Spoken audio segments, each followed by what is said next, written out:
नमस्कार दोस्तों, कैसे हो आप सब। उम्मीद करता हूं कि आप सब ठीक होंगे। तो प्यारे दोस्तों, आज का हमारा टॉपिक है भारतीय सेना के सभी सैन्य ऑपरेशन। और ये टॉपिक आपके लिए काफ़ी इंपॉर्टेंट है क्योंकि यहाँ से आपको आने वाली हर परीक्षा में प्रश्न देखने को जरूर मिलेगा। तो पहले आप हमारी वीडियो को पूरी जरूर देखें और पूरी वीडियो देखने के बाद अगर आपको लगे कि ये वीडियो आपके काम की थी और इस वीडियो से आपको कुछ नया सीखने को मिला है तो ही आप हमारी वीडियो को लाइक करें और हमारे चैनल को सब्सक्राइब करें ताकि आपको हमारी आगे आने वाली ऐसी ही इन्फॉर्मेटिव वीडियो सबसे पहले मिल सके। तो चलिए देखते हैं आज की हमारी ये वीडियो। सबसे पहले बात करेंगे ऑपरेशन पोलो के बारे में। तो आज़ादी के ठीक बाद 1948 में चलाया गया था। जब ऑपरेशन पोलो चलाया गया था तो उस वक्त हमारे देश के गृह मंत्री थे सरदार वल्लभ भाई पटेल, जो उस वक्त हमारे देश के उप प्रधानमंत्री भी थे। और यहाँ पर सरदार का मतलब ये नहीं है कि वो पंजाब से थे, बल्कि सरदार का मतलब है प्रमुख। और वल्लभ भाई पटेल को सरदार की उपाधि बारदोली सत्याग्रह के सफल होने के बाद वहां की महिलाओं ने दी थी। ये भी आप याद रखें। अच्छा, बात आई है ऑपरेशन पोलो की। तो ये शुरू किया गया था सितंबर 1948 में, जिसके परिणाम स्वरूप हैदराबाद रियासत का विलय हमारे देश में किया गया था। और भारतीय सेना की इस कार्रवाई को नाम दिया गया था ऑपरेशन पोलो, क्योंकि उस समय हैदराबाद में विश्व में सबसे ज़्यादा पोलो के मैदान थे, जिनकी संख्या थी 17। और इसीलिए भारतीय सेना की इस कार्रवाई को नाम दिया गया ऑपरेशन पोलो। बात आई है हैदराबाद रियासत की। देखिए, हैदराबाद रियासत एकमात्र ऐसी रियासत थी जिसके पास खुद की पुलिस, खुद की सेना, खुद की रेल सेवा और खुद की डाक सेवा थी। और हैदराबाद रियासत की सेना को रजाकार कहा जाता था। उस वक्त टाइम पत्रिका ने यह अनुमान लगाया था कि मीर उस्मान अली, यानी जो हैदराबाद के निजाम थे, वो दुनिया के उस वक्त सबसे अमीर व्यक्ति थे, जिनका नाम था मीर उस्मान अली खान, जो हैदराबाद के 7वें निजाम थे। ऑपरेशन पोलो की समाप्ति के बाद उस वक्त के प्रधानमंत्री पंडित जवाहरलाल नेहरू ने इसकी जांच के लिए एक कमेटी बनाई थी, जिसका नाम था सुंदरलाल कमेटी, जिसकी रिपोर्ट को साल 2014 में सार्वजनिक किया गया था। कई बार प्रश्न आता है कि सहायक संधि पर हस्ताक्षर करने वाला पहला राज्य कौन सा था। तो आपका उत्तर होगा हैदराबाद।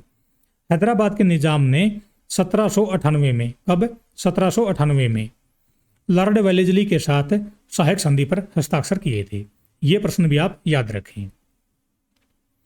इसके बाद बात करते हैं ऑपरेशन विजय की, जो 1961 में चलाया गया था। 18 दिसंबर 1961 में हमारे देश की सेना ने पुर्तगालियों को खदेड़कर गोवा को फिर से हमारे देश में शामिल कर लिया था।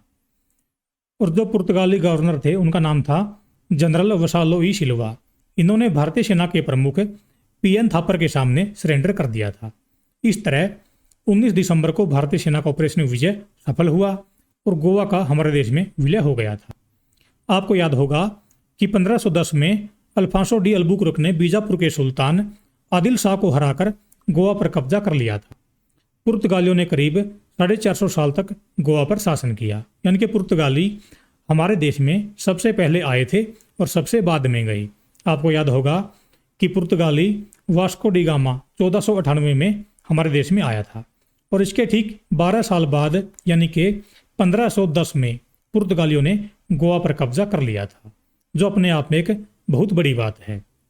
अब बात करते हैं 1971 के भारत और पाकिस्तान के युद्ध के बारे में। तो उस वक्त हमारे देश की प्रधानमंत्री थी इंदिरा गांधी और नौसेना के प्रमुख थे एस.एन. नंदा और थल सेना के प्रमुख थे सैम मानेकशॉ, जो हमारे देश के पहले फील्ड मार्शल हैं। और वायुसेना के प्रमुख थे प्रताप चंद्र पाल।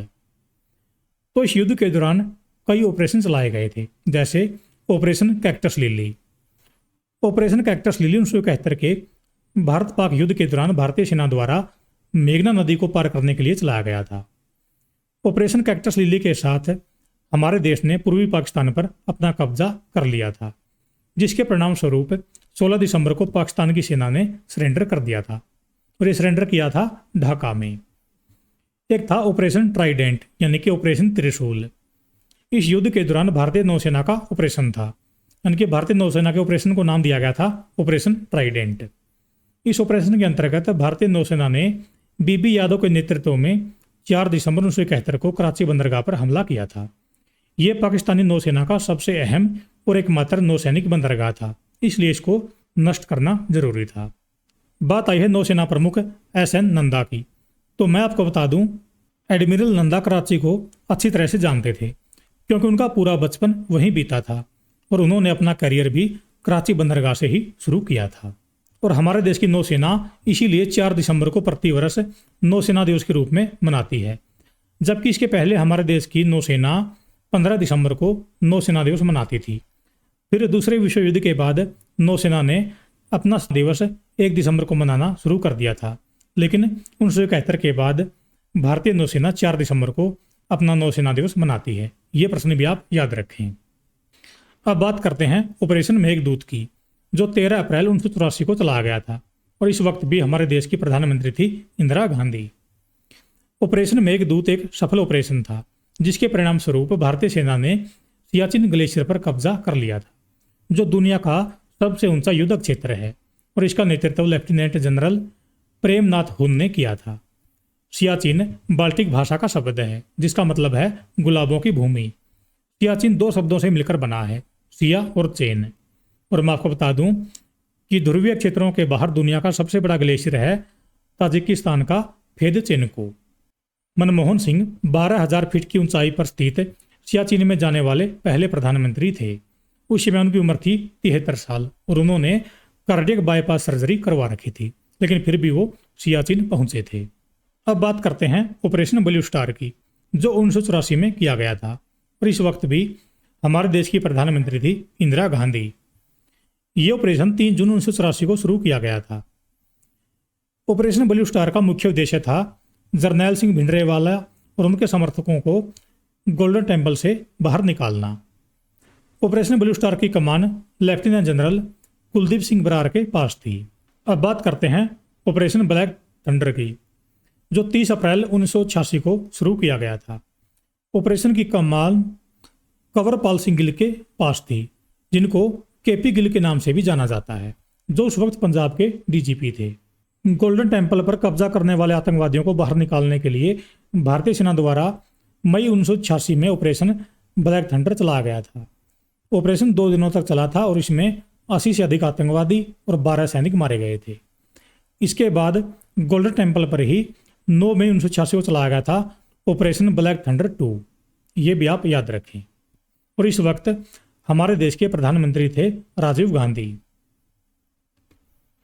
इसके बाद हम बात करते हैं ऑपरेशन राजीव की, जो 1987 में चलाया गया था। अब बात करते हैं ऑपरेशन राजीव की, जो 1987 में चलाया गया था और इस वक्त हमारे देश के प्रधानमंत्री थे राजीव गांधी।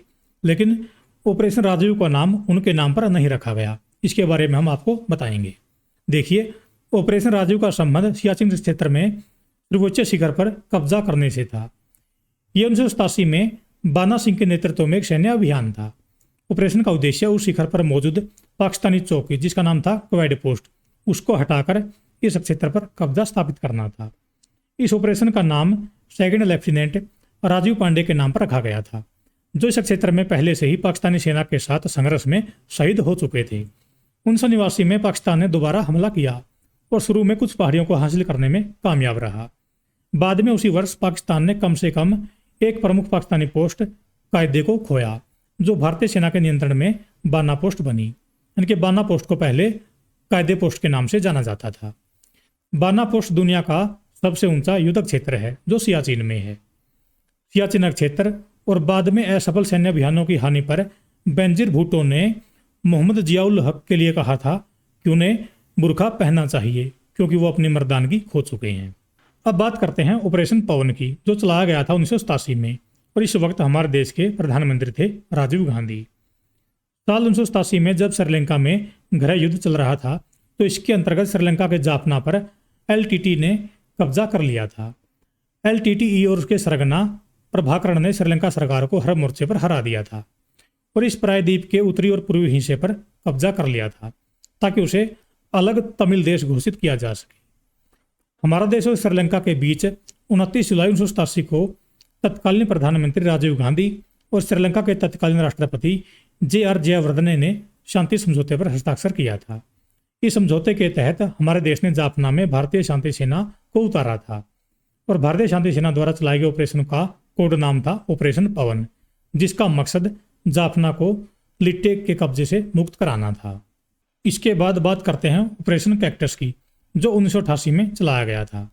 इस वक्त हमारे देश के थल सेना के प्रमुख थे वीएन शर्मा, और ऑपरेशन कैक्टस मालदीव में चलाया गया था। देखिए, मालदीव के एक समूह ने 100 श्रीलंकाई उग्रवादियों के साथ मिलकर तत्कालीन राष्ट्रपति अब्दुल गयूम के खिलाफ तख्तापलट की कोशिश में माले में राष्ट्रपति भवन पर कब्जा कर लिया था, और इस आतंकवादी हमले का नेतृत्व व्यवसायी अब्दुल्ला लथूफी कर रहा था, जिसके पास श्रीलंका के आतंकवादी थे। अब बात करते हैं ऑपरेशन विजय की, जो 1999 में चलाया गया था। यानी कि ये ऑपरेशन कारगिल युद्ध के दौरान चलाया गया था, जिसका नाम था ऑपरेशन विजय। इस वक्त हमारे देश के प्रधानमंत्री थे अटल बिहारी वाजपेयी, और रक्षा मंत्री थे जॉर्ज फर्नांडिस। ये ऑपरेशन कारगिल युद्ध के अंतर्गत चलाया गया था। इसका उद्देश्य था कारगिल की पहाड़ियों को दुश्मन से मुक्त कराना। जिस चरवाहे ने पाकिस्तानी घुसपैठियों की जानकारी भारतीय सेना को दी थी, उसका नाम था तासी नामग्याल। उसने सबसे पहले पाकिस्तानी घुसपैठियों से संबंधित जानकारी भारतीय सेना को दी थी, और वो अपने लापता याक को तलाशते हुए बटालिक सेक्टर पहुंचा था, और उसने कारगिल की आजम चौकी पर कुछ पाकिस्तानी सैनिकों को देखा था। उसने इसके बाद ये जानकारी भारतीय सेना को दी थी, और जब ये जानकारी भारतीय सेना को मिली तो 5 मई को भारतीय सैनिकों की पहली टुकड़ी वहां पर यह देखने के लिए पहुंची। कैप्टन सौरभ कालिया 5 जवानों के साथ पेट्रोलिंग पर यहां पर पहुंचे थे, और पाकिस्तानी सैनिकों ने बजरंग चोटी पर कैप्टन कालिया समेत अन्य जवानों की बेरहमी के साथ हत्या कर दी थी। यानी कि कारगिल युद्ध में सबसे पहले कैप्टन सौरभ कालिया शहीद हुए थे। कारगिल युद्ध के दौरान हमारे देश की सेनाओं ने कुछ ऑपरेशन चलाए थे, जिनके नाम हैं, यानी कि जो ऑपरेशन वायुसेना ने चलाया था उसका नाम था ऑपरेशन सफेद सागर, और थल सेना के ऑपरेशन का नाम था ऑपरेशन विजय, और नौसेना के ऑपरेशन का नाम था ऑपरेशन तलवार। कारगिल युद्ध की समाप्ति 26 जुलाई 1999 को हुई थी।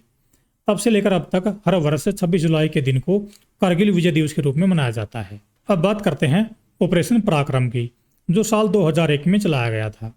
ऑपरेशन पराक्रम दिसंबर 2001 में भारतीय संसद पर हुए आतंकवादी हमले के जवाब में हमारे देश द्वारा चलाया गया था। ऑपरेशन पराक्रम के अंतर्गत भारतीय सेनाएं 8 महीनों तक पूरी तैयारी के साथ सीमा पर डटी रही थी, लेकिन आखिर में युद्ध होते होते टल गया था। इसके बाद बात आती है ऑपरेशन ब्लैक टोर्नेडो की, जो साल 2008 में चलाया गया था। ये ऑपरेशन 26 नवंबर 2008 को मुंबई पर हुए आतंकवादी हमले से निपटने के लिए एनएसजी द्वारा चलाया गया था। इसके बाद बात आती है ऑपरेशन सिंदूर की। इसके बारे में आपको बताने की आवश्यकता नहीं है, क्योंकि ऑपरेशन सिंदूर के बारे में हमारे देश का हर बच्चा जानता है। तो प्यारे दोस्तों, ये थी आज की हमारी वीडियो। अगर आपको ये वीडियो अच्छी लगी तो वीडियो को लाइक करें और हमारे चैनल को सब्सक्राइब कर लें, ताकि आपको हमारी आगे आने वाली ऐसी इन्फॉर्मेटिव वीडियो सबसे पहले मिल सके। धन्यवाद। आपका दिन शुभ रहे।